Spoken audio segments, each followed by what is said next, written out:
สบายดีทุกคนเนาะมื้อนี้ทางช่องก็สิมาแนะนำวิธีการซื้อปีรถไฟถือว่าการซื้อปีรถไฟก็คือง่ายๆเนาะซื้อปีรถไฟในประเทศลาวบ่ว่าเจ้าจะอยู่บนใดเจ้าก็ซื้อได้ว่าแต่อันซื้อให้คนอยู่ใกล้หรืออยู่ไกลก็สามารถซื้อได้เนาะโดยการซื้อปีนี้ไม่เฮาจะซื้อผ่าน LCR Ticket เนาะตัว LCR ตัวนี้เลยเฮาจะซื้อผ่านตัวนี้แอปตัวนี้เป็นแอปของทางรถไฟเนาะก่อนอื่นเราก็คลิกเข้าไปแต่ว่าผู้ใดที่ยังบ่ทันได้ลงทะเบียนเนาะก็สามารถไปลงทะเบียนได้ก่อนการลงทะเบียนก็บ่ได้ยุ่งยากได้หลายเนาะก็ถือว่าบ่มีได้ยากหลายก็ถือว่าไปเฮ็ดกันได้เนาะหรือว่าบ่เข้าใจหรือว่าผู้ใดที่เฮ็ดบ่ได้ก็สามารถแจ้งได้อาจจะเฮ็ดคลิปให้เนาะแล้วก่อนอื่นหมดเฮาจะอยู่บนใดแล้วเฮาสิไปไสเฮาเบิ่งบนนี้นี่มันจุดหมายจุดเดี๋ยวเอาตัวนี้มาให้เนาะ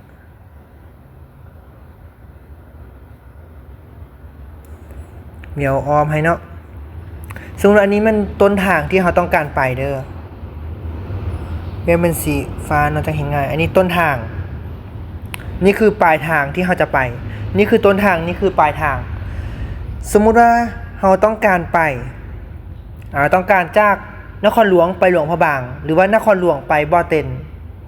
เราก็คลิกเข้าบนนี้เนาะคลิกเข้าหลวงพระบางคำว่าเขียนว่าหลวงพระบางนี่คลิกเข้าบนนี้เด้อคลิกเข้า1 บาทแล้วมันจะเขียนมันจะสู่ตัวนี้ขึ้นมานี้เนาะมันจะมีสุดไซมีหลวงพระบางบ่อเต็นนามอบางเวียงพลโฮงแล้วก็ตามนี่เลยสามารถไปได้หมดเนาะแล้วสมมุติไปต่างประเทศเราก็คลิกบนนี้ไปต่างประเทศเราจะคลิกบนนี้ไปต่างประเทศนี้ไปจีนเนาะไป12ปันนากันได้เมืองลาคุณหมิงไตบ่อหานภูUEC สิบอกจะจำพวกนี้เนาะอันนี้แม่นไปต่างประเทศแล้วสมมุติเราอยู่ประเทศลาวเราต้องการไปเนาะ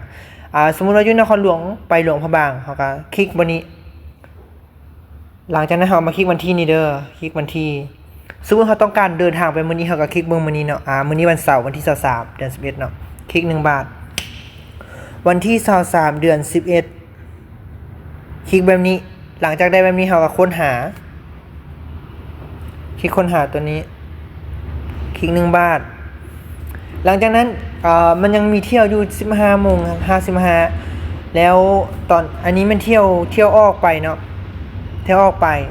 แล้วตอนนี้มันเที่ยวปลายทางที่เราจะไปนี่คือเที่ยวต้นทางต้นทางนี่เป็นปลายทางแล้วตัวนี้เป็นราคา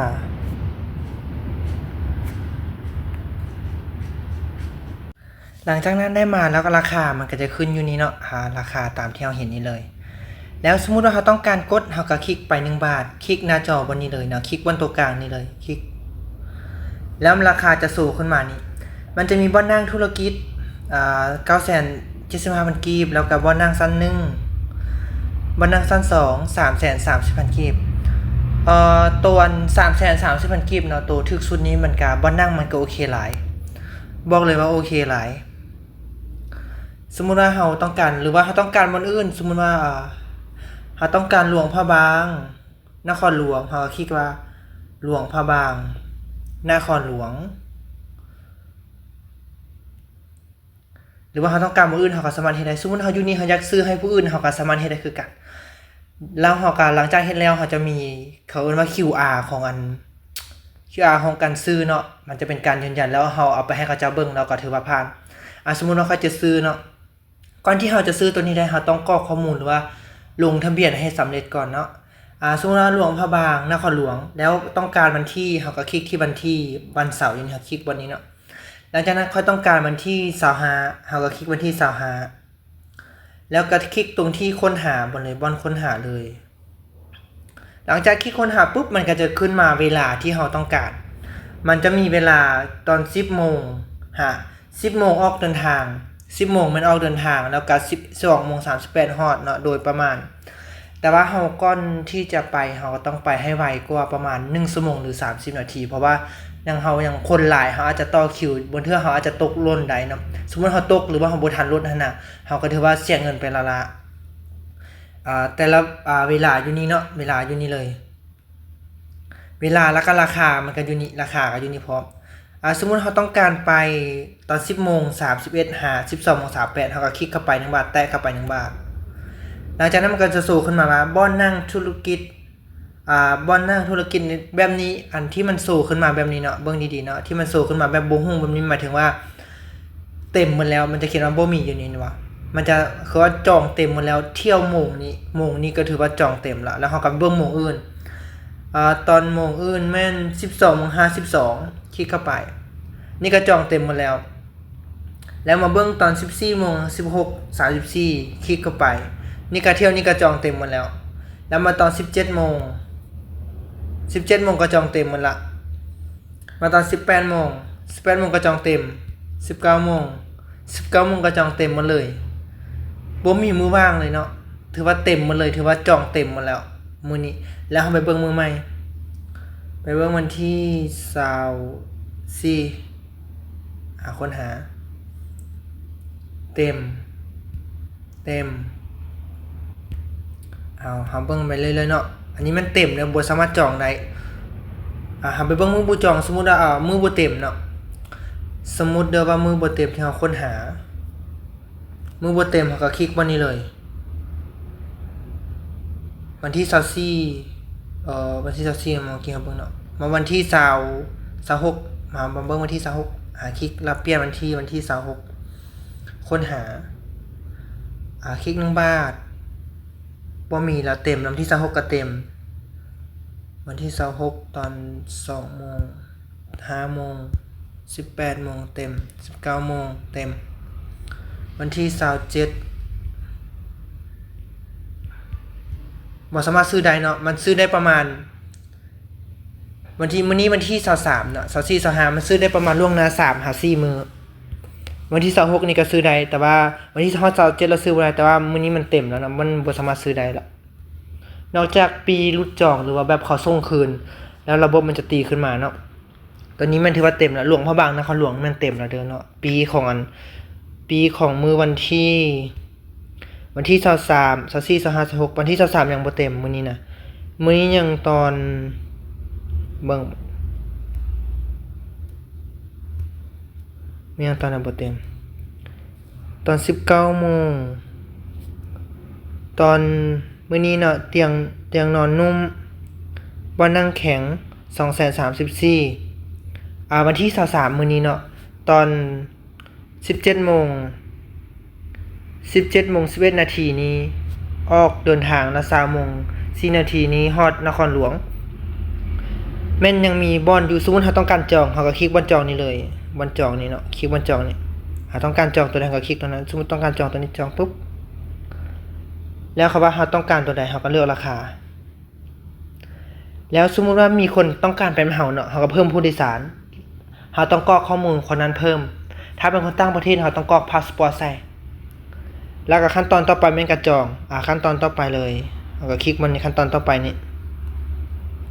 คลิกรูปนี้เลยสุดเลยคลิก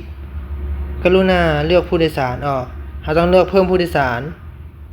เพิ่มนี้คลิกเพิ่มบันนึงเนาะคลิกเพิ่มผู้โดยสารนี่ก่อนคลิกเพิ่มหลังจากนั้นข้อมูลที่เฮาเตรียมเรียบร้อยอันนี้เป็นข้อมูลที่เฮาได้ใส่เรียบร้อยว่าข้อมูลตอนเฮาสมัครนะเฮากรอกใส่เรียบร้อยข้อมูลตัวนี้เนาะแล้วตัวนี้ข้อมูลคนต่างประเทศที่เฮากรอกใส่เนาะหรือว่าเฮาจองให้เขาเจ้าถ้าต้องการลบเฮาก็คลิกนี้แล้วเฮาก็ลบเฮาก็ให้สำเร็จเนาะสมมุติเฮาต้องการลบเฮาก็คลิกตัวจำเป็นนี้แล้วก็ลบบนนี้เห็นบ่ลบมันเขียนว่าลบอยู่ทางเทิงนี้นี่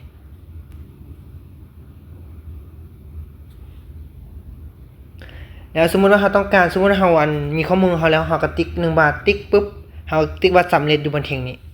คลิกสำเร็จบนนี้เมื่อคลิกสำเร็จปุ๊บแล้วมันก็คลิกสำเร็จเมื่อเฮาคลิกสำเร็จแบบนี้เนาะแล้วเฮาก็ขั้นตอนต่อไปมันก็ขั้นตอนต่อไปอยู่ลุ่มนี้เนาะขั้นตอนต่อไป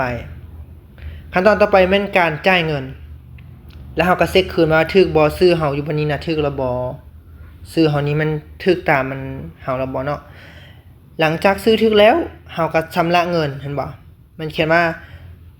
มันจะมีราคาปีเดี๋ยวแป๊บนึงเนาะราคาปีอยู่นี้มีราคาปีมี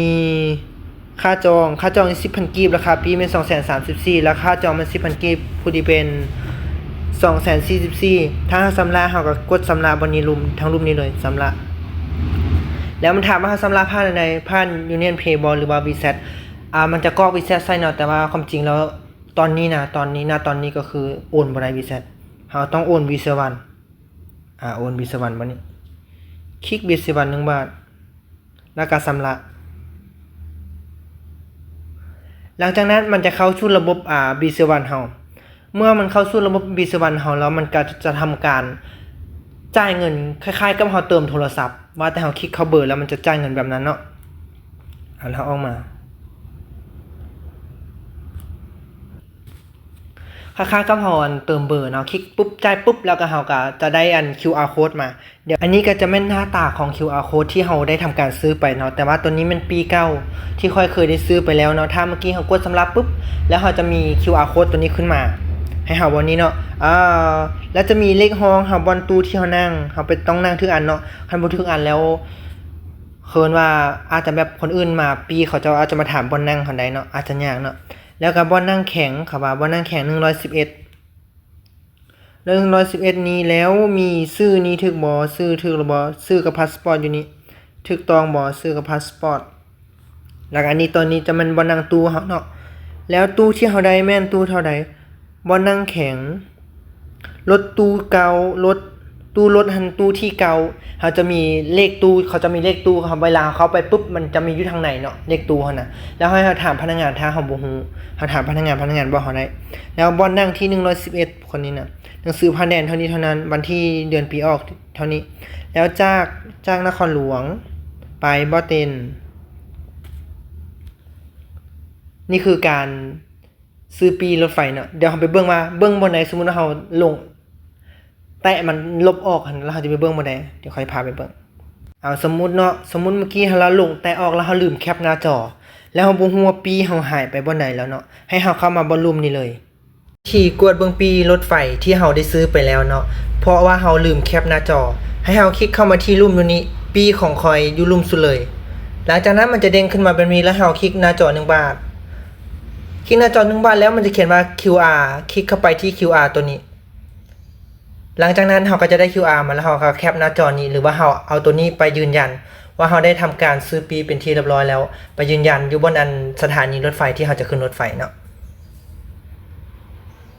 เวลาที่เราลืมเนาะเราก็สามารถมากดบนนี้ได้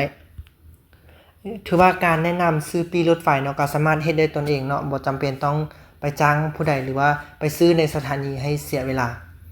สำหรับการติดตั้งแอปเนาะก็บ่ได้ยากอันใดเนาะถ้าว่า